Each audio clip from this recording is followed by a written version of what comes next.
Witam serdecznie na moim kanale i dziękuję za to, że zdecydowałeś się obejrzeć właśnie to nagranie. Jest to część pierwsza trzeciego odcinka z czwartej i zarazem ostatniej już serii odcinków prosto z życia wziętych. Serii, dzięki której dowiesz się, jak krok po kroku wyleczyć swoją przeszłość, wyzbyć się negatywnych wzorców, schematów, przekonań i wierzeń. Ale nie tylko.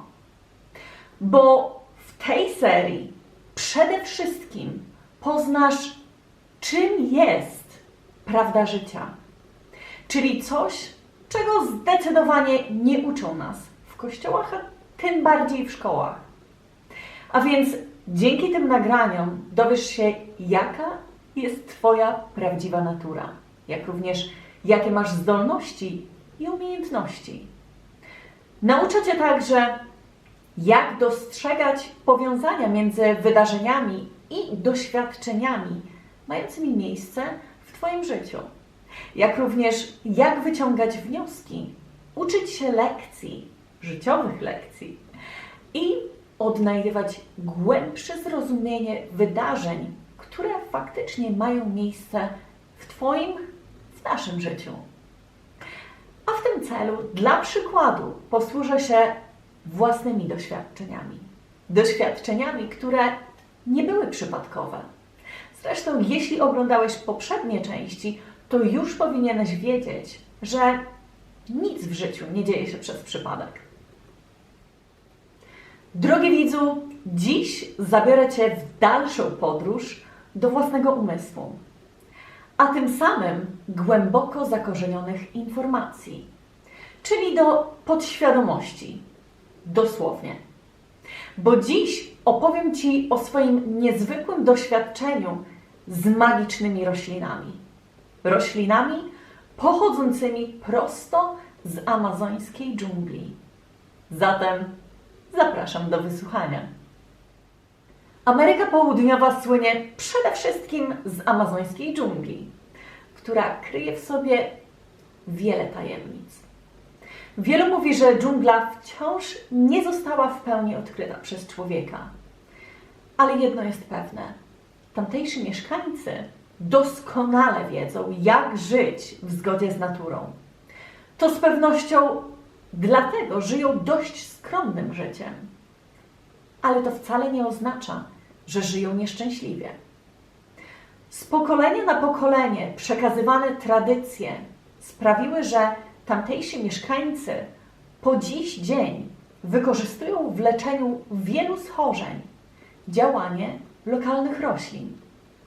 Roślin, które, jak też sam już zaraz się przekonasz, mają potężne działanie uzdrawiające. Rośliny te dosłownie działają cuda. Dziś opowiem Ci o dwóch takich roślinach z listy naprawdę wielu, z którymi osobiście miałam przyjemność współpracować. A raczej poczuć ich magiczne działanie, które odmieniło moje życie o 180 stopni. Dość interesującym faktem jest, że zażycie tego typu roślin nie jest czymś w rodzaju zażycia kapsułki, bo leczenie tego rodzaju medycyną naturalną jest całym rytuałem. Rytuałem, do którego należy się odpowiednio przygotować. Zatem tradycyjnie zażycie rośliny odbywa się w specjalnej ceremonii z szamanem, czyli lekarzem medycyny alternatywnej, który w trakcie sesji śpiewa i wygwizduje pieśń. A dokładniej mowa tu o Icaro, czyli magiczna piosenka uzdrawiająca.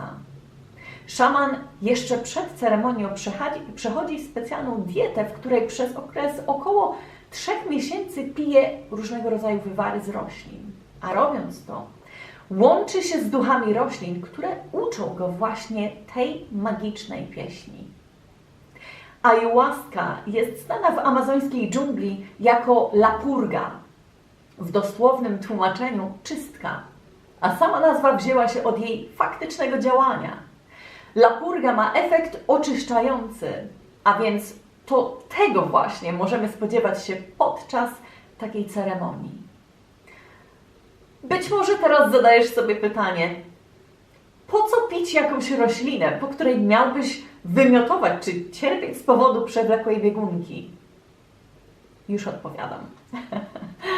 Ponieważ akt przyjęcia ayahuaski oraz jej działanie na Twój organizm pomagają Ci oczyścić się na wszelkich możliwych poziomach.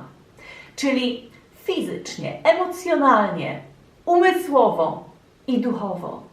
Ayahuaska ma potężne właściwości, których nie zastąpisz żadnym dostępnym na rynku lekiem. Dosłownie 3 takie ceremonie to jak 10 lat spędzonych w sesjach terapeutycznych. A to chociażby dlatego, że ta roślina podczas takiej ceremonii wywołuje wizje, w których wskazuje Ci i tym samym pomaga uwolnić się od rzeczy, które już Ci nie służą. Ona pomaga Ci połączyć się z Twoją najgłębszą prawdą, z Twoją naturą, ale również ze wszystkim, co Cię otacza. Bo ayahuaska dosłownie rozbija skorupę wokół Twojego serca, a to sprawia, że Twoje serce raptem staje się pełne bezkondycyjnej, bezinteresownej miłości wobec wszystkiego, co Cię otacza.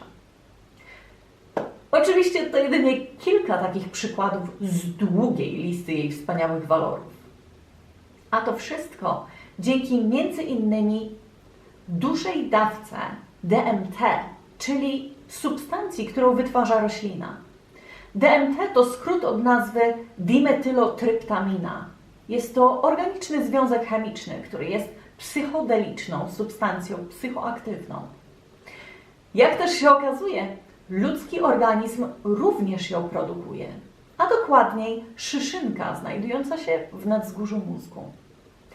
Niemniej jednak jej poziom jest zbyt niski, abyśmy byli zdolni samoistnie doświadczać aż tak głębokich przeżyć, jakie faktycznie możemy uzyskać w połączeniu z rośliną.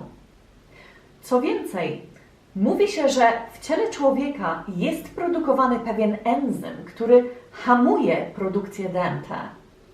A zatem zadaniem ayahuaski jest powstrzymanie produkcji owego enzymu i tym samym aktywacja DMT, abyśmy w efekcie uzyskali dostęp do naszej podświadomości.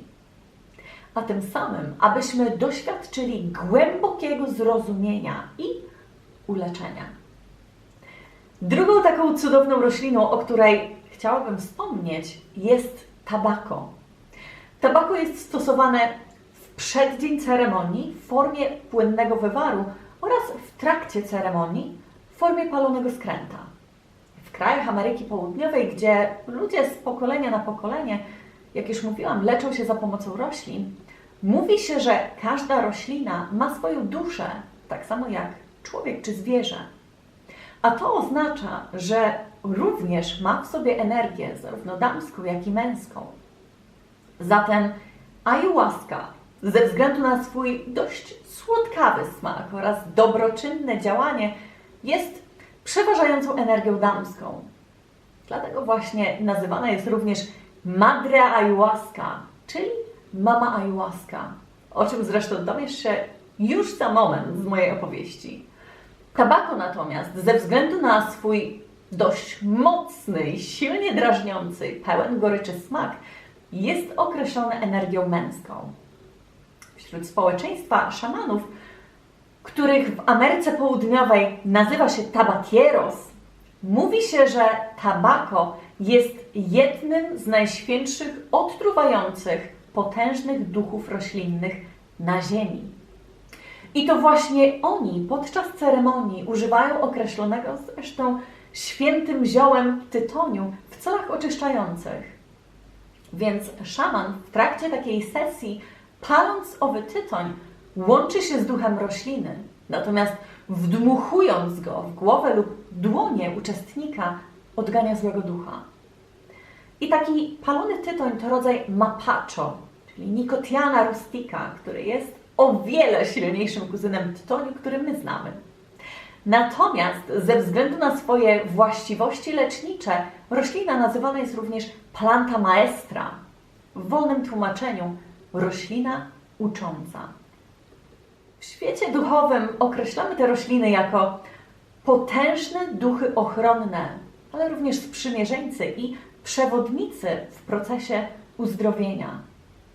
I choć faktycznie mają potężne właściwości lecznicze, to jednak mimo wszystko nie cieszą się zbytnią popularnością, chociażby w świecie medycyny konwencjonalnej, gdzie faktycznie mogłyby służyć jako zamiennik chociażby środków wytwarzanych laboratoryjnie, czyli środków o składzie chemicznym, który jest sztuczny, a więc szkodliwy dla organizmu człowieka. Co więcej, rośliny te w wielu krajach na świecie są uważane za substancje nielegalne i szkodliwe dla zdrowia. Bo według dzisiejszej medycyny określane są jako psychodeliki, które rzekomo negatywnie wpływają na pracę naszego umysłu. Oczywiście to kompletny mit. Aż śmiem tak twierdzić, ponieważ osobiście doświadczyłam ich działania i dziś wiem, dlaczego medycyna, a raczej korporacje farmaceutyczne, powinnam powiedzieć, usilnie próbują nam wmówić, że to jest dla nas złe. Otóż działanie owych roślin daje natychmiastowy efekt uleczenia. Co więcej, ich działanie wspomaga nasz rozwój duchowy, co oznacza, że dzięki tym roślinom łączymy się z naszą naturą.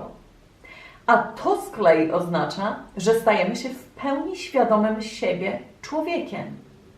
Czyli przejmujemy kontrolę nad naszym życiem i tym samym decydujemy sami za siebie. A przecież korporacje farmaceutyczne zarabiają na chorych ludziach. Co więcej, chory człowiek jest łatwy do zmanipulowania i posłuszeństwa. Ale zostawmy ten temat. A zatem pozwól, że dzisiejszą historią podzielę się z Tobą swoimi zarówno najbardziej wzruszającymi, jak i najpotężniejszymi doświadczeniami życiowymi z ceremonii z użyciem tych dwóch magicznych roślin. Magicznych, ponieważ po dziś dzień, opowiadając o tym doświadczeniu, wzruszam się do łez, a po ciele aż przechodzą mnie ciarki. To wspomnienie wzbudza we mnie tak samo wielką ekscytację, jak za dnia, kiedy faktycznie tego doświadczałam. A wszystko zaczęło się od zwykłej rozmowy jakieś 5 lat temu, kiedy to znajoma z pracy podczas wspólnego wypadu na drinka opowiedziała mi o swoim doświadczeniu z ayahuaską. Pamiętam, że jej historia od razu wzbudziła we mnie potężną ekscytację i oczywiście zaciekawienie. A że chciałam dowiedzieć się znacznie więcej o tej roślinie, to w wolnej chwili szukałam jakichkolwiek informacji na jej temat. I tak też wpadłam na czyjeś prywatne nagrania z ceremonii, ale również na dokumenty przedstawiające jej niezwykłe działanie. Wszystkie te filmy i filmiki, które oglądałam, w pełni, dosłownie w pełni ukazywały doświadczenia uczestników, co faktycznie na początku nie wyglądało zbyt atrakcyjnie. Powiedziałabym, że wręcz przeciwnie. Nagrania na początku były przerażające, a co niektóre z nich nawet obrzydliwe. Dlatego też jeszcze wtedy nie czułam się na to gotowa. Najzwyczajniej bałam się tego, co ja mogę przeżyć, czego doświadczyć. A więc temat ucichł na jakieś około 3 lata. Po czym 3 lata później trafiłam na przepiękny dokument, który, no nie oszukujmy się, wzruszył mnie do łez i tym samym przekonał do podjęcia próby. Więc po obejrzeniu automatycznie wiedziałam, że to był mój czas. I teraz już czułam się gotowa. Bo tak oglądając, dosłownie czułam całą sobą, jak ayahuasca przywoływała mnie do siebie. Więc teraz, oglądając te wszystkie z pozoru przerażające nagrania, miałam wrażenie, że one jeszcze bardziej wzbudzały we mnie zainteresowanie. A im cięższe były doznania uczestników, tym mocniej byłam przekonana, że ja faktycznie muszę tego spróbować. Mówiąc z perspektywy roku 2019, ostatnie lata, zwłaszcza końcówka tego roku, były dość intensywne, pełne wewnętrznych przemian i odkryć. Bo tak przez lata studiując siebie i innych, w końcu dane mi było zrozumieć całą prawdę dotyczącą dzieciństwa albo okresu dorastania. A dzięki temu wybaczyłam zarówno sobie, jak i innym wszelkie niejasności i związane z tym negatywne uczucia. Więc teraz, kiedy już wyraźnie dostrzegałam pewne powielające się zachowania i wzorce, jak również znając ich przyczyny czy też źródło, w końcu mogłam przejąć kontrolę nad swoim życiem. A to z kolei pozwoliło mi na wyeliminowanie wszelkich przeszkód powstrzymujących mój rozwój. I kiedy już to zrobiłam, poczułam jakiś silny impuls mówiący, żebym zagłębiła się jeszcze bardziej w swoim wnętrzu. Być może wydać się to dość dziwne, chociażby sam fakt, że w ogóle pomyślałam, że człowiek jest kimś znacznie większym niż samo ciało. Bo przecież o takich rzeczach na co dzień się nie plotkuje, tak? A jednak ja zawsze miałam to poczucie, że tam jest coś więcej. Coś, co ja zdecydowanie muszę wiedzieć. Bo ja nie potrafię tak po prostu odpuścić. Jeśli coś mnie trapi, ja muszę znaleźć odpowiedź. Więc teraz, rozumiejąc cały proces programowania, dosłownie warstwa po warstwie, pozbywałam się tych wszystkich masek, które kiedykolwiek wykreowałam. Masek związanych ze starymi wierzeniami i poglądami, czy też ogólnie sposobem myślenia. I faktycznie, im bardziej zagłębiałam się we własną psychikę, tym więcej niewygodnych i tłumionych emocji wypływało na wierzch. Aż w końcu poczułam się gotowa. Gotowa, aby stawić czoła wszystkim swoim wewnętrznym zmaganiom, wszystkim swoim demonom. Więc to właśnie wtedy zdecydowałam się na pracę z ayahuaską. Miałam poczucie, jak gdyby przez te wszystkie lata, jak gdybym wspinała się na potężną górę pełną stromych ujść i przeszkód. I tak w trakcie tej wspinaczki, kiedy zrobiłam sobie chwilę przerwy na odsapnięcie, powiedzmy, spojrzałam w dół, po czym uderzyło we mnie uczucie ogromnej ulgi. Ulgi, że to wszystko jest już za mną. Ale nie tylko to, bo zrozumiałam również, jak bardzo zbudowała mnie ta cała dotychczasowa trasa. Mówiłam sobie, jeśli byłaś w stanie przejść to wszystko, przez co przeszłaś do tej pory, co Cię spotkało, to z pewnością nie ma na tym świecie rzeczy, której nie podołasz. Więc kiedy spojrzałam w górę, wiedziałam, że dotarcie do szczytu pozwoli mi ujrzeć wszystko z innej perspektywy. A że byłam już dość blisko szczytu, wiedziałam, że każdy kolejny krok będzie tym najistotniejszym i najbardziej przełomowym. I teraz pozwól, że wyjaśnię.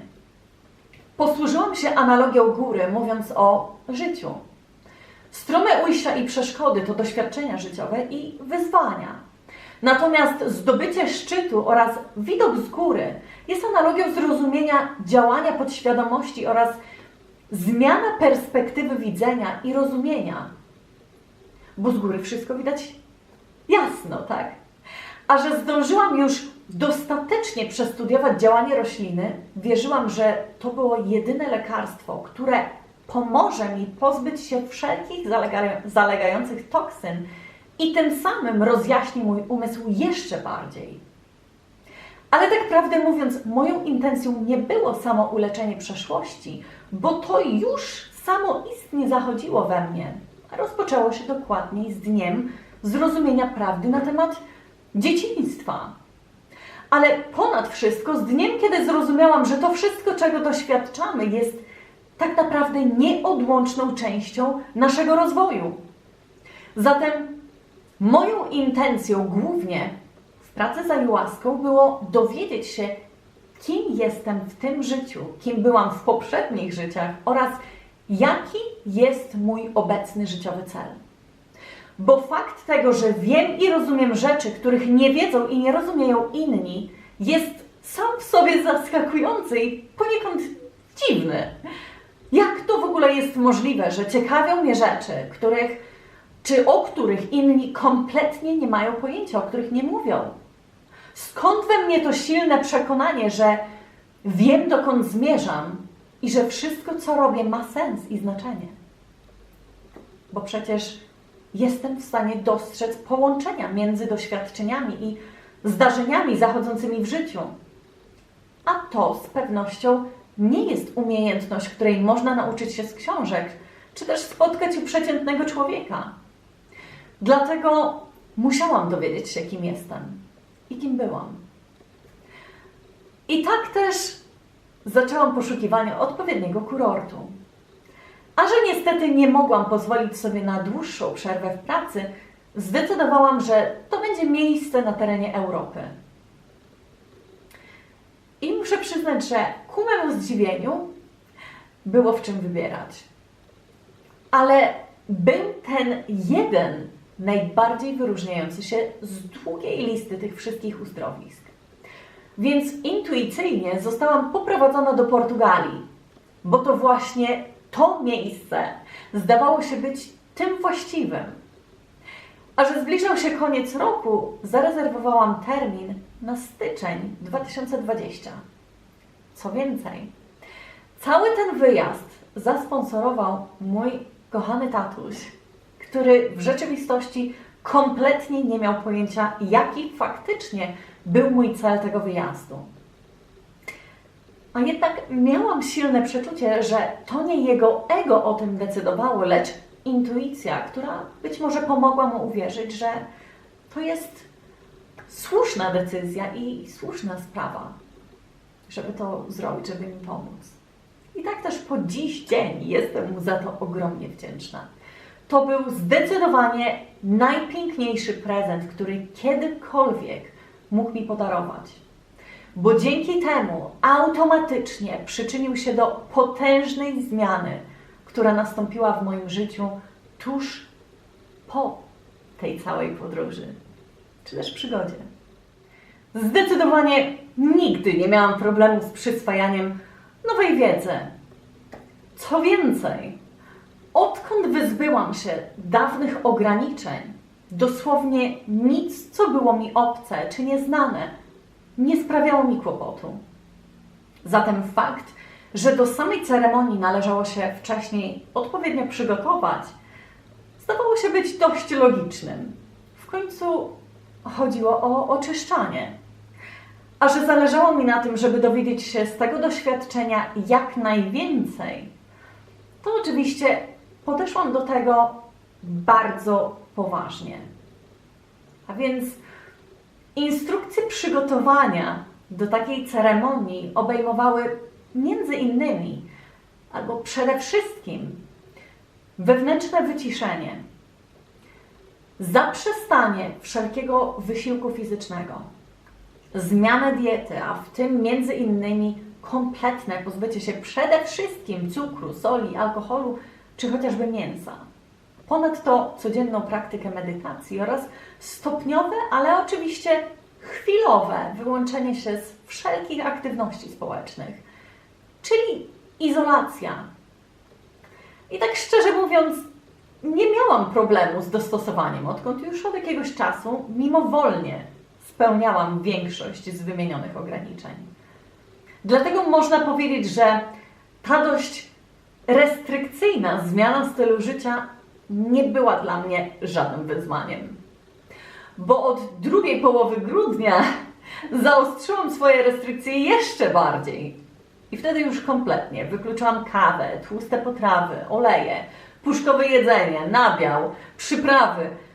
Nie wspominając o alkoholu, używkach, lekarstwach czy chociażby mięsie, których i tak już od dawna nie spożywałam. Jeśli natomiast chodzi o pracę, nie chciałam nikomu mówić, dokąd jadę. Na wypadek, gdyby ktoś chciał mnie powstrzymać przed tym zamiarem. Więc poprosiłam o 10 dni wolnego, mówiąc, że jadę odwiedzić rodziców do Polski. Po prostu nie czułam potrzeby dzielenia się z kimkolwiek tym, przez co przechodziłam wtedy w swoim życiu. Zresztą przypuszczam, że nawet jeśli bym to zrobiła, nikt i tak by tego nie zrozumiał. Dlatego jedynymi takimi osobami, które znały prawdę, była jeszcze wtedy obecna przyjaciółka z pracy i moja mama, która zresztą pomogła mi zorganizować cały wyjazd. To właśnie mama była przy mnie w tych najgorszych momentach. Czyli momentach, kiedy przechodziłam te największe wewnętrzne przemiany. Mimo tego, że często kompletnie nie rozumiała, co się ze mną działo, ona wciąż mnie wysłuchiwała i cierpliwie wspierała w całym procesie. Za co oczywiście jestem jej ogromnie wdzięczna z całego serca. To zadziwiające, jak bardzo zmieniły się nasze relacje, odkąd wyjaśniliśmy sobie z rodzicami wszelkie bóle przeszłości. Więc polecam. Mama nawet przyleciała do mnie pod koniec listopada. W momencie, kiedy wisiałam pomiędzy dwoma różnymi poziomami, czyli pomiędzy poziomem odrzucania starych wierzeń, a odkrywaniem tych nowych, zupełnie nowych wierzeń. Czyli taki okres totalnego zagubienia. To tak jak gdybyś odłączył się od starych wierzeń, ale jeszcze nie wykreował tych nowych, więc kompletnie nie wiesz, co masz ze sobą zrobić. W co wierzyć, co jest słusznym, co nie, co jest prawdziwym, co nie i tak dalej. Dlatego naprawdę niecierpliwie wyczekiwałam tego wyjazdu. I to z pewnością dlatego właśnie okres przygotowań potraktowałam aż tak poważnie. I choć do samej wyprawy miałam jeszcze ponad miesiąc, czas mijał naprawdę bardzo szybko. Więc nim zdążyłam się dobrze nacieszyć wspólnymi chwilami z mamą, już musiałam pakować swój plecak i wyjeżdżać. Obie z mamą wiedziałyśmy, że nie wrócę stamtąd tą samą osobą. Ale mimo wszystko żadna z nas nie miała choćby najmniejszych obaw przed tym, co się tam wydarzy. My po prostu wiedziałyśmy, że to było mi pisane. Wyjazd do Portugalii zaplanowałam tak, żebym mogła zostać tam 2 dodatkowe dni. Na dzień przed rozpoczęciem turnusu i dzień po, żeby bez stresu dotrzeć na miejsce i przy okazji zapoznać się z tamtejszą kulturą. W końcu w Portugalii mnie jeszcze nie było. Więc zatrzymałam się w takim uroczym dość motelu blisko centrum. A że wybrałam poranny lot, to w Lizbonie byłam jeszcze przed południem. Więc kiedy już dotarłam na miejsce, okazało się, że stolica nawet w styczniu jest równie zjawiskowym miejscem. Co więcej, ku memu zdziwieniu, nawet pogoda mi dopisała, bo faktycznie wszystkie dni były bezchmurne i słoneczne. A więc jeszcze tego samego dnia wybrałam się na taki długi spacer ulicami przepięknej Lizbony, gdzie zresztą miałam również okazję skosztować ich świeżych owoców i warzyw. Smak nie ma porównania. Natomiast jeszcze przed wyjazdem nawiązałam kontakt z jedną z uczestniczek, która zresztą zatrzymała się w tym samym hotelu co ja. Pochodziła z Niemiec. Więc kiedy już spotkałyśmy się na miejscu następnego ranka, okazało się, że był z nami jeszcze inny uczestnik, który wybierał się w to samo miejsce, co my. On akurat pochodził z Norwegii. I muszę przyznać, że to było naprawdę fascynujące, niesamowite uczucie spotkać się na nieznanej ziemi z ludźmi z totalnie innych części świata, a jednak z tym samym celem przeżycia czegoś głębokiego.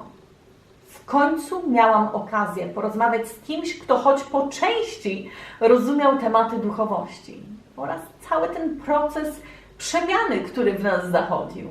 W końcu każdy z nas jechał tam z jakąś intencją. Więc jeszcze bardziej utwierdziłam się w przekonaniu, że to wszystko faktycznie jest prawdziwe. Bo przecież ciężko jest wierzyć w coś, w co jedynie ty wierzysz w swoim otoczeniu i co rozumiesz, podczas gdy inni nie mają pojęcia, o czym ty mówisz. Więc ten wyjazd zapewnił mnie, że nie jestem w tym sama. Zaraz po śniadaniu spakowaliśmy się i wczesnym popołudniem opuściliśmy Lizbonę. Mieliśmy udać się do miasta zwanego Coimbra, około 2,5 godziny od Lizbony pociągiem. I kiedy już dotarliśmy na miejsce, okazało się, że pozostali uczestnicy czekali już na stacji. I choć dosłownie każdy z nas pochodził z innego kraju, mimo to nie odczuwaliśmy żadnej różnicy. No może poza intencją naszej podróży. Bo jak już wspomniałam wcześniej, moim celem głównie, bynajmniej wtedy tak myślałam, było dowiedzieć się, kim w rzeczywistości jestem oraz co jest moim celem. Bo widzisz, kiedy już pozbyłam się tych wszystkich masek, czyli fałszywych tożsamości, faktycznie nie miałam pojęcia, kim ja naprawdę jestem. Bo przecież o tym w szkołach nas nie uczą. Raczej nakazują ci iść za tłumem i nie odstawać od reszty.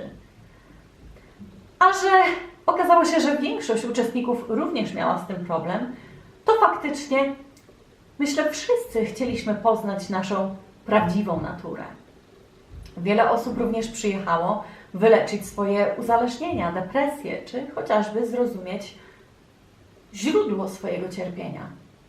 Czyli coś, co ja już zdążyłam zrozumieć i przerobić wcześniej. Dlatego ja, jak już mówiłam, zdecydowanie nie przyjechałam się tam wyłącznie leczyć. Raczej powiedziałabym, że poznać siebie od strony, od której jeszcze siebie nie znałam. A że nasze historie naprawdę bardzo różniły się od siebie, to przez większość naszego pobytu zalecano nam milczenie. Więc mieliśmy naprzemiennie dzień rozmów z dniem kompletnego milczenia. No to chociażby ze względu na, jak już powiedziałam, odmienne cele naszej podróży. I to miało sens, bo taka wymiana doświadczeń czy poglądów przecież mogłaby wywołać w nas niepotrzebne oczekiwania albo uczucia. A to z kolei mogłoby wpłynąć na nasze doświadczenia, być może nawet negatywnie. W końcu każda interakcja jest wymianą energetyczną, a wypowiadane przez nas słowa mają ogromny wpływ na sposób naszego myślenia oraz postrzegania. Więc zamiast tego raczej nakłaniano nas do samodzielnej refleksji i połączenia się z naszym wewnętrznym ja. Oczywiście wszyscy byliśmy już na etapie w naszym rozwoju, że rozumieliśmy, czym jest wewnętrzne ja oraz jak dokonać takiej refleksji. Dlatego nikt nie miał problemu z przyjęciem tych wszystkich zaleceń, bo rozumieliśmy, że miało to za zadanie pomóc nam w całym procesie podróży do naszej podświadomości. Więc dość logicznym było również to, że na miejscu odebrano nam wszelką elektronikę łącznie z zegarkami. W końcu przebywaliśmy w naturze, więc mieliśmy nauczyć się życia w zgodzie z naturą. Ma sens. Zresztą nasz kurort znajdował się dość daleko od centrum, w miejscu otoczonym lasem, z przepięknym widokiem na wyłaniające się w oddali wzgórza. Czego chcieć więcej? Odkąd mieszkałam w Londynie, nie miałam jeszcze szansy na doznanie takiej zupełnej ciszy i spokoju, więc błędem byłoby nie skorzystać.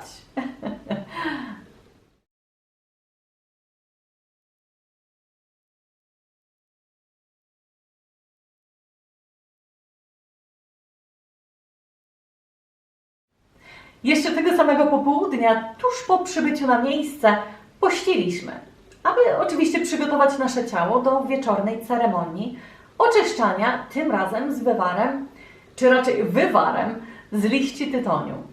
Jak już wspomniałam wcześniej, odpowiednia dieta i przygotowanie zarówno fizyczne, psychiczne, jak i duchowe jest kluczowe i istotne w całym procesie.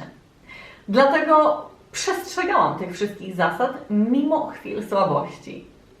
A żeby nie skupiać się na doskwierającym głodzie, zaraz po przydzieleniu pokoi i zakwaterowaniu, wolny czas wykorzystałam na spacer po okolicy.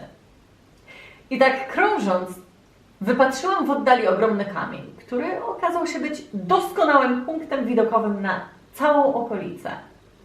Więc usiadłam na tym kamieniu, zamknęłam oczy, wzięłam kilka głębokich oddechów, a już dosłownie chwilę później pogrążyłam się w głębokiej medytacji.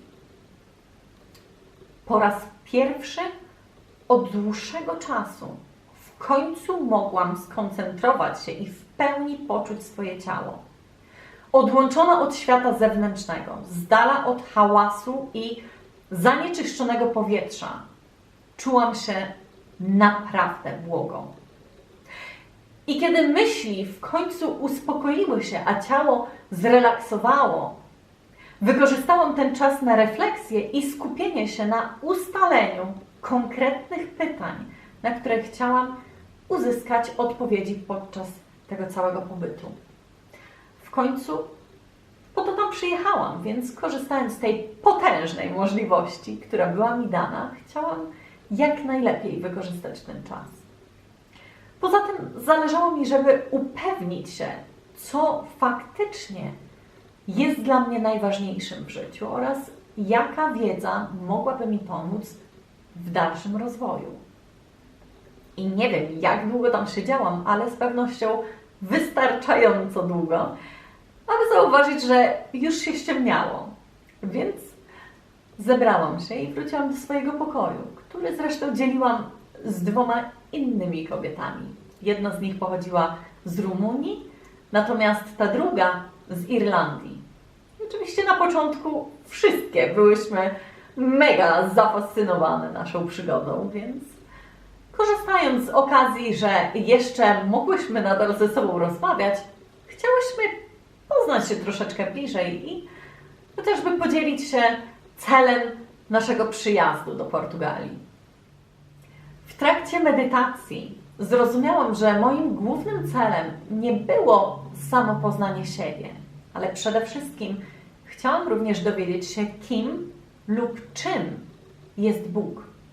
Chciałam zrozumieć swoją relację z Bogiem oraz odnaleźć źródło tego poczucia swojego wyższego celu. Czyli coś, w co głęboko wierzyłam od lat, ale też coś, od czego odwróciłam się na jakiś okres czasu w swoim życiu. Bo w końcu to dość głębokie tematy, o których, jak już mówiłam, nie dyskutujemy na co dzień. Ale jednak gdzieś tam wewnętrznie to wciąż nie dawało mi spokoju, już od dzieciństwa. Bo jak już wspomniałam we wcześniejszych częściach, ja wiedziałam, że przyszłam tu z misją, ale za cholerę nie wiedziałam jaką. Jedno jest pewne.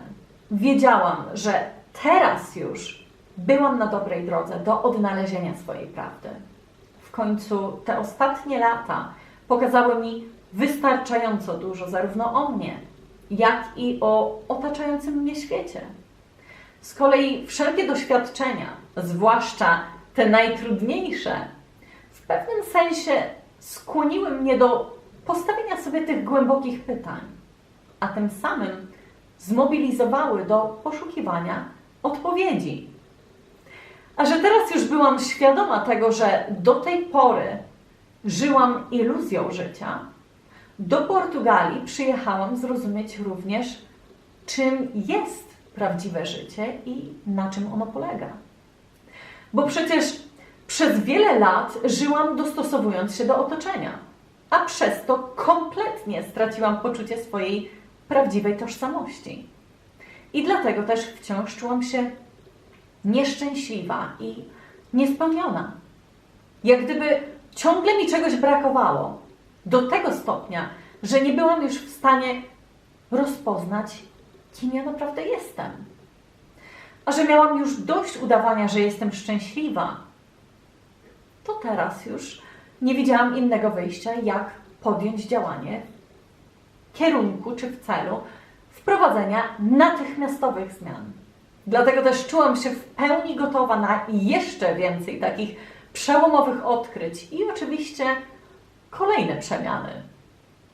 Bo kiedy już faktycznie znalazłam się na właściwym tropie i już wiele zdążyłam zrozumieć, a wszystko nabierało większego sensu i znaczenia, to chciałam dopełnić swoją życiową układankę w jedną całość. Bo mimo poziomu i zakresu mojej wiedzy, na tym etapie jeszcze wciąż brakowało mi wielu odpowiedzi. Mówi się, że Bóg ma plan na życie dla każdego z nas. I ja faktycznie silnie wierzę, że coś w tym jest. Bo przecież udało mi się poskładać własne życie w jedną całość. Co więcej, nawet odnaleźć głęboki sens i znaczenie wszystkich doświadczeń.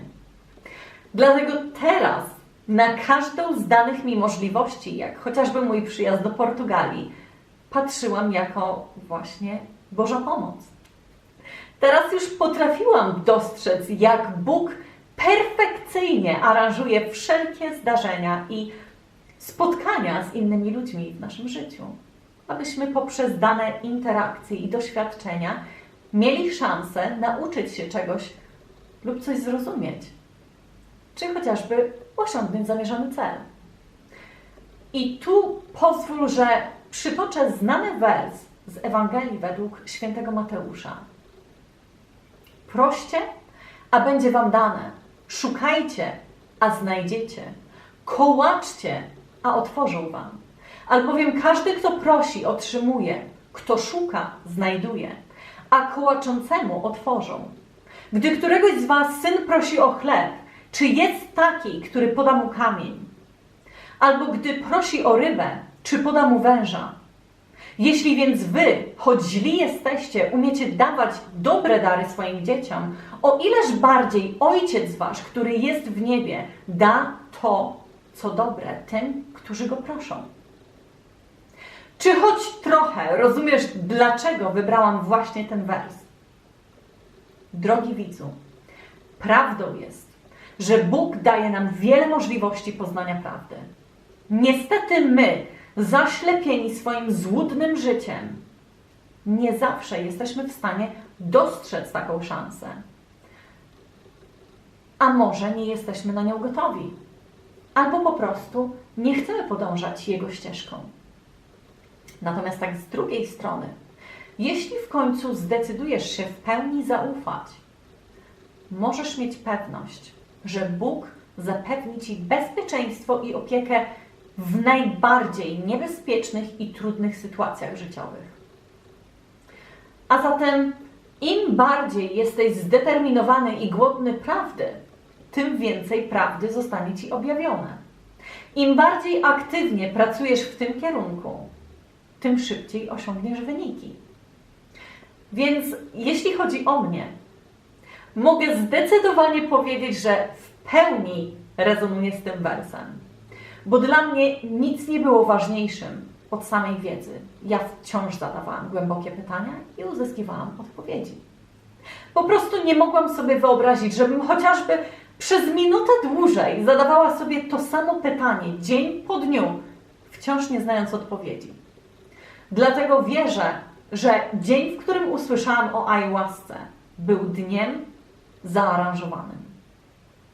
Bo faktycznie to wszystko, co działo się w moim życiu, miało naprawdę znaczący wpływ na moją osobistą podróż odkrywczo-poznawczą, jak ja to nazywam. I teraz to dostrzegałam. Nie bardzo wiem, którą mieliśmy godzinę. W każdym bądź razie za oknami był już zupełny mrok. A ja byłam gotowa do snu, kiedy nagle usłyszałyśmy dźwięk gongu. I ten dźwięk miał oznaczać przygotowanie do rozpoczęcia pierwszej ceremonii, a raczej przywołanie. A ja z jednej strony byłam zaspana, a z drugiej dopadło mnie zdenerwowanie. Zresztą dziewczyny zaczęły strasznie panikować, więc zdecydowanie udzielił mi się ich stan. No, na kogoś trzeba zwalić. Jak już wspomniałam wcześniej, pierwszego wieczoru mieliśmy ceremonię oczyszczania z użyciem wywaru z tytoniu. Oczywiście cały dzień na to wyczekiwałam zniecierpliwiona, ale i podekscytowana. Więc szybko ubrałyśmy się i udałyśmy do budynku, w którym odbywała się nasza sesja. Natomiast, gdy już weszłam do pomieszczenia, widok pustych wiader, dzbanów i rolek papieru toaletowego sprawił, że zakwestionowałam moje podekscytowanie.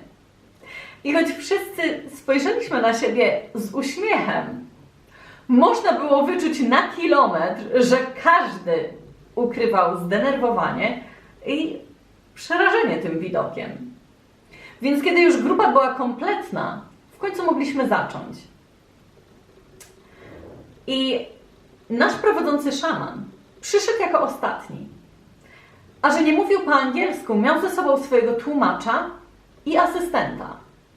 Więc przywitał nas w języku hiszpańskim, po czym usiadł w centrum stworzonego przez nas kręgu, aby być w stanie przyjrzeć się każdemu z osobna. Jeszcze to było dla niego istotne. Jak szaman ceremonię rozpoczął od wyjaśnienia krok po kroku całego procesu, czyli co się wydarzy. I kiedy już skończył, zaczął napełniać dość wysokie szklanki tym czarnym napojem. I to właśnie był ten wywar z tytoniu, o którym mówiłam. Więc kiedy już każdy uczestnik otrzymał swoją porcję, zaczęliśmy pić. I teraz pozwól, że wyjaśnię, jak to miało wyglądać. Mieliśmy wypić całą zawartość szklanki za jednym zamachem, co oczywiście okazało się być wręcz niemożliwym, bynajmniej dla mnie. Bo napój był okropnie gorzki, cierpki, dosłownie czułam, jak przeżerał mi gardło, które było i tak już podrażnione. Do tego dawał uczucie nieprzyjemnego pieczenia, wręcz palenia w przełyku i żołądku. Był tak mocny, że absolutnie nie byłam w stanie wypić całości naraz, więc zrobiłam małą przerwę na oddech. Co było jeszcze gorszym, jeszcze bardziej pogorszyło ten stan. A kiedy już skończyłam, drugim krokiem było picie wody prosto z litrowego dzbanka. I tak kontynuując, mieliśmy oczyszczać się, czyli wymiotować, natomiast puste dzbanki były na nowo uzupełniane i tak w kółko, bo mieliśmy powtarzać ten proces do momentu, aż już faktycznie nie było czego się pozbyć. Co ciekawe, wszyscy natychmiast zareagowali, a ja z jakiegoś powodu po prostu nie mogłam. Wypiłam 3 pełne dzbanki wody i nadal miałam wrażenie, że nic się nie dzieje. Byłam już tak pełna wody, że nie byłam w stanie wypić choćby kropli więcej. Co gorsza, uczucie tej sytości sprawiło, że dosłownie wisiałam nad tym wiatrem ze zmęczenia. Znasz to uczucie, kiedy chcesz zwymiotować, ale z jakiegoś powodu po prostu nie możesz? Czułam się tak przez około 20 do 30 minut. Więc siedziałam tam i patrzyłam, jak inni wymiotują. Wspaniały widok. Przez co czułam się jeszcze gorzej. Aż w końcu moje ciało nieoczekiwanie zaczęło się okropnie trząść, dosłownie tak. A ja nie potrafiłam tego skontrolować. Dosłownie jakbym dostała napadu epilepsji. Na szczęście szaman szybko to zauważył i od razu zareagował. Więc podszedł do mnie, złożył mi ręce do modlitwy, po czym spokojnym głosem wyszeptał, oczywiście po hiszpańsku, żebym się skoncentrowała, uspokoiła i że będzie w porządku. Bo tylko ja mogę przejąć kontrolę nad swoim ciałem. Powiedział również, żebym pozwoliła wszelkim zalegającym toksynom uwolnić się z ciała, bo twierdził, że to mój umysł powstrzymywał mnie przed wyzbyciem się tego zalegającego zła. Po czym jego asystent oczywiście szybko przetłumaczył na angielski, a ja zrobiłam to, co powiedział. Więc zamknęłam oczy i weszłam w ten stan medytacji, gdzie w myślach poprosiłam swoje wyższe ja, czyli duszę, aby pomogła mi uwolnić te wszystkie toksyny, które kiedykolwiek zgromadziłam w swoim ciele. Teraz mówiąc o toksynach, mam na myśli nie tylko resztki jedzenia, ale przede wszystkim toksyny energetyczne, czyli toksyny związane chociażby z przeszłą karmą, a w tym całe zło nagromadzone również w poprzednich życiach.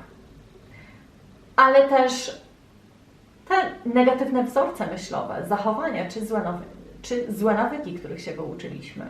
Jak już wspomniałam wcześniej, każda negatywna myśl stworzona w naszym umyśle wytwarza toksyczne chemikalia, które powoli właśnie wyniszczają nasze ciało. Zatem im więcej nagromadziłeś takich negatywnych myśli, nawyków i wzorców, tym więcej jest w tobie toksyn. Czyli tu również warto zwrócić uwagę na to, jak długo żyjemy według jakiegoś tam schematu. Bo faktycznie im dłużej, tym trudniej jest oduczyć się starego sposobu bycia. Dlatego w moim przypadku czułam się tak, jak gdyby moje ego powstrzymywało mnie przed uwolnieniem się od tego wszystkiego, co we mnie się działo. Ale mimo wszystko nie poddawałam się. Nie ja. Klęczałam nad tym wiadrem i z uporem błagałam, żeby to ze mnie wyszło. Dosłownie powtarzałam sobie w myślach: ja nie chcę już cierpieć. Ja chcę się pozbyć tego wszystkiego, co już nie było moją prawdą. A dokładniej powtórzyłam to zdanie 3 razy. I tak już za 3. razem raptem wydobyłam z siebie potężne ilości płynu. Czyli sama gorycz, kwasy żołądkowe i do tego te nieustające uczucie palenia w żołądku i przełyku.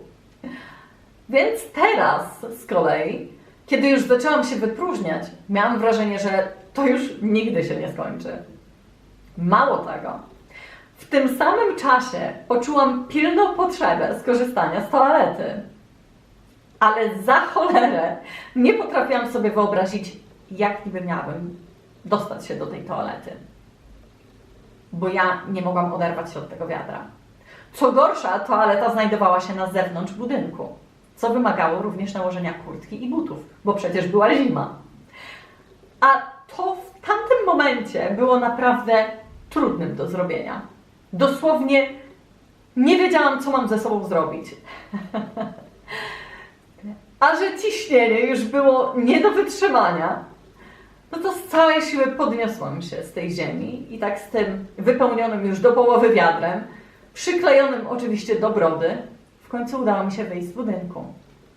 I kiedy zamknęłam drzwi do pomieszczenia, dosłownie zdążyłam tylko postawić wiadro na ławce, która tam stała, po czym po raz kolejny wyrzuciłam z siebie jeszcze więcej płynu.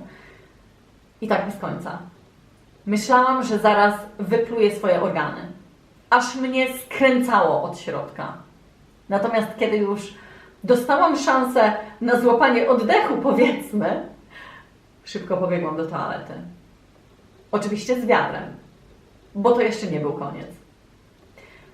I szczerze mówiąc, nie mam pojęcia oczywiście, jak długo tam siedziałam, ale wiem, że pierwszy raz w życiu poczułam się aż tak bardzo oczyszczona. Jak gdybym wyrzuciła z siebie 10 litrów ciężaru, które w sobie nosiłam. Tylko Bóg wie jak długo. Ja płakałam, wymiotowałam i w tym samym czasie miałam biegunkę, którą doprawiałam niekończącym się oddawaniem moczu. Przepraszam, ale no, musiałam się tym podzielić. Wszystko w tym samym czasie, rozumiesz? To dopiero było oczyszczanie. Polecam. Po czym jakiś czas później, kiedy już powiedzmy ta cała rewolucja zdawała się ustępować, poczułam się znacznie lżejsza. Ale to tak lekka, że jak już udało mi się stanąć na nogi, to czułam, jakbym latała w powietrzu. No, naprawdę zadziwiające. Więc wróciłam do pomieszczenia, jakby nigdy nic, a tam okazało się, że większość uczestników wróciła już do swoich pokoi. A ja, mimo tego, że czułam się wspaniale, można powiedzieć, no nie oszukujmy się, byłam cholernie wyczerpana. Więc zanim jeszcze poszłam do swojego pokoju, położyłam się na leżaku i tak nic nie odzywając się, po prostu wpatrywałam się w sufit. Nie miałam nawet siły o niczym myśleć, szczerze mówiąc. To było naprawdę ciężkie i wyczerpujące przeżycie. Więc kiedy już wróciłam do pokoju, wzięłam prysznic i bez słowa położyłam się na łóżku z myślą, że oczywiście zasnę. Niestety, za cholerę nie mogłam, mimo ogromnego zmęczenia, nie mogłam zasnąć. Bo przez kolejne godziny wstawałam chyba z miliard razy do toalety, żeby oddać mocz. Zresztą na zmianę z dziewczynami. Co gorsza, za każdym razem, kiedy już, powiedzmy, udawało mi się odpływać w senne marzenia, od razu nachodziło mnie to wrażenie, że zaraz chyba zwymiotuję. Dlatego po prostu zamknęłam oczy i tak leżałam, aż za oknem zapanował świt. Ale w którymś momencie chyba udało mi się przysnąć, bo miałam wizję siebie lecącej nad szczytami gór. Czułam się taka lekka i wolna jak nigdy dotąd. Czułam się tak, jak gdyby moja dusza opuściła ciało, bo raptem nie czułam już bólu, zmęczenia ani goryczy w ustach. I takie zjawisko nazywa się podróżą astralną. Astral projection, kiedy dusza faktycznie opuszcza ciało. Oczywiście jest to stan tymczasowy i możliwy do osiągnięcia jedynie w głębokim transie lub hipnozie. Ale o tym dowiesz się znacznie więcej, myślę, w późniejszych częściach, bo to nie był mój jedyny raz. Więc wracając do opowieści, jakiś czas później znowu usłyszałyśmy gong. Tym razem to było przywołanie na nasze śniadanie. Więc kiedy już otworzyłam oczy, ujrzałam przepiękne słońce za oknem. A co jest najbardziej zadziwiające, mimo tego, że całą noc nie spałam, te promienie słoneczne, które wpadały do pomieszczenia i dosłownie oświecały moje łóżko, automatycznie dodały mi energii. Więc zebrałyśmy się z dziewczynami i poszłyśmy na śniadanie. Każdy, myślę, faktycznie, z tego co pamiętam, wyglądał na zmęczonego, ale jednocześnie rozpromienionego, jak to słońce, można powiedzieć. I to chyba to oczyszczanie aż tak zadziałało. Bo tak, widząc ich po drodze, zatrzymałam się na chwilę w ogóle przy basenie, żeby jeszcze zaczerpnąć świeżego powietrza, odświeżyć się trochę, więc widziałam ich idących i każdy był taki ale szczęśliwy. Bo jak już mówiłam, pogoda jak na styczeń naprawdę dopisywała. Poza tym widok otaczającej nas natury był dość niezwykły i zapierający dech w piersiach. Zwłaszcza dla osoby mieszkającej w centrum wielkiego miasta.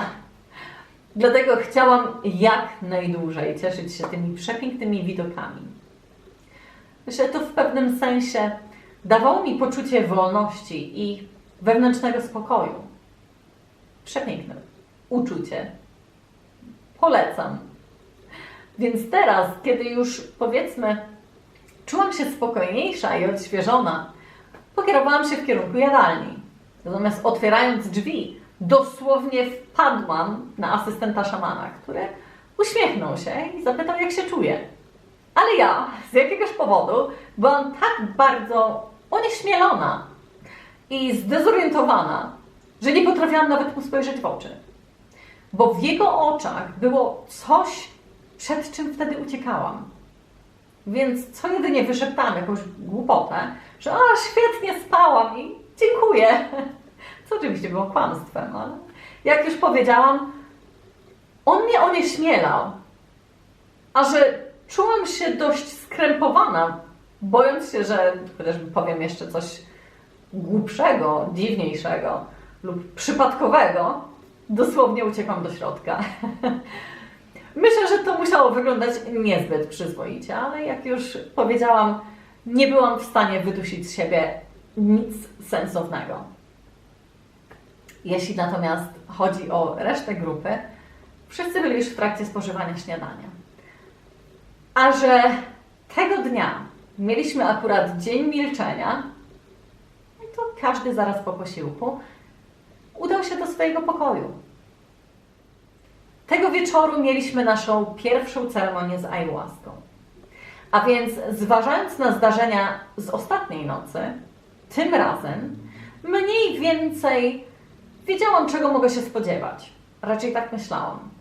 Więc chciałam przygotować się znacznie lepiej, zarówno psychicznie, jak i fizycznie. Więc pomyślałam, że spacer i medytacja dobrze mi zrobią.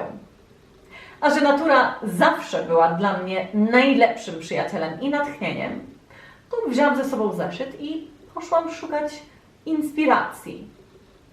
I tak podczas tego spaceru w umyśle kreowały mi się różnego rodzaju myśli. I aż roiło się od pytań. Nawet zaczęłam myśleć o tym asystencie szamana. Bo faktycznie było w nim coś, co mnie onieśmielało, ale też z drugiej strony uspokajało i dawało poczucie bezpieczeństwa. Zwłaszcza kiedy był w pobliżu.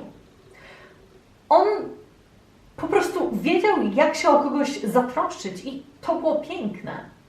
Jego widok i to, z jakim poświęceniem oddawał się swoim obowiązkom, sprawiało, że w pewnym sensie widziałam w nim siebie. On tak zupełnie cierpliwie słuchał innych, przy czym dawał im poczucie kompletnej wyłączności. Poza tym emanowało z niego przepiękne światło, co było niesamowicie atrakcyjnym. I tak myśląc sobie, raptem odezwało się moje ego, które za wszelką cenę próbowało wymazać go z mojej pamięci. Więc w myślach powtarzałam sobie, to nie jest osoba dla ciebie. On jest za dobry, za uprzejmy. Jak gdybym straciła poczucie własnej wartości. W tamtej chwili wierzyłam, że ja nie zasługuję na tak dobrą osobę. A to wszystko dlatego, że wciąż gdzieś tam głęboko były zakorzenione we mnie stare wierzenia. Wierzenia, że jestem niewystarczająca lub gorsza. Dlatego też do tej pory umawiałam się jedynie z mężczyznami, którzy poświęcali mi właśnie mało uwagi, bo całą uwagę skupiali na zaspokajaniu własnych potrzeb. I to właśnie w tym momencie zrozumiałam kolejny z powielanych przez siebie wzorców. Natomiast zdając sobie z tego sprawę, uświadomiłam sobie, że tak naprawdę ja nigdy nie byłam gotowa na związek. Więc nieświadomie przyciągałam do siebie ludzi czy mężczyzn, którzy byli zamknięci na miłość i niedostępni emocjonalnie tak jak ja. Bo w ten sposób mogłam uchronić się przed zranieniem. Moje serce było totalnie zablokowane, a więc nie było gotowe, aby zaufać. Zresztą ja miałam problem z pokochaniem samej siebie, więc jak mogłabym w takim przypadku pokochać kogoś? A więc te wszystkie dotychczasowe związki były jedynie odzwierciedleniem moich własnych uczuć i myśli dotyczących własnej osoby. Dlatego każdy mężczyzna, którego poznawałam, odgrywał co jedynie rolę odbicia lustrzanego, aby pokazać mi, co jest moim problemem. Rozumiesz, jak to działa?